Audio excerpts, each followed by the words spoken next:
New report is revealing a record year for data breaches. Identity theft experts say the cyber attacks are getting more successful and are targeting specific people. Tammy Elliott explains how now in this Consumer First Alert.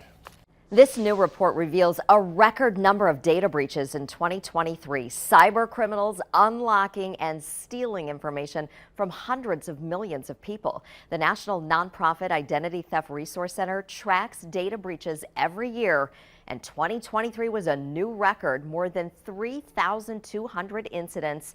That's a 78% increase over 2022, and there were more than 350 million victims. I talked with the chief operating officer of the Identity Theft Resource Center, who says this is a disturbing trend, and the cyber criminals are only getting better at their attacks.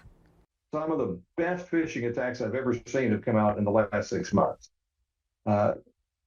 Professionals who do this for a living every day are being scammed into clicking on some of these newer kinds of phishing attacks because they're so good.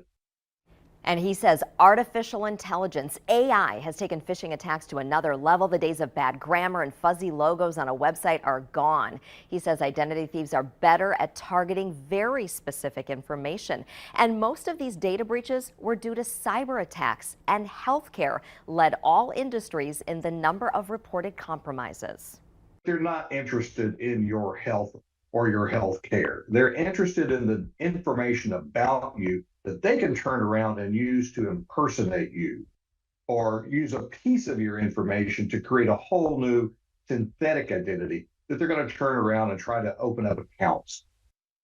He says don't ignore a notice that your information has been compromised in a data breach. He says if you get one of these notifications, freeze your credit, change the password on the account. Make sure you're using strong, unique passwords for every account, and also use multi-factor authentication. And if you believe you're a victim of identity theft, you can get free help from the Identity Theft Resource Center. We have that information for you at WBAY.com. Look under Consumer First Alert.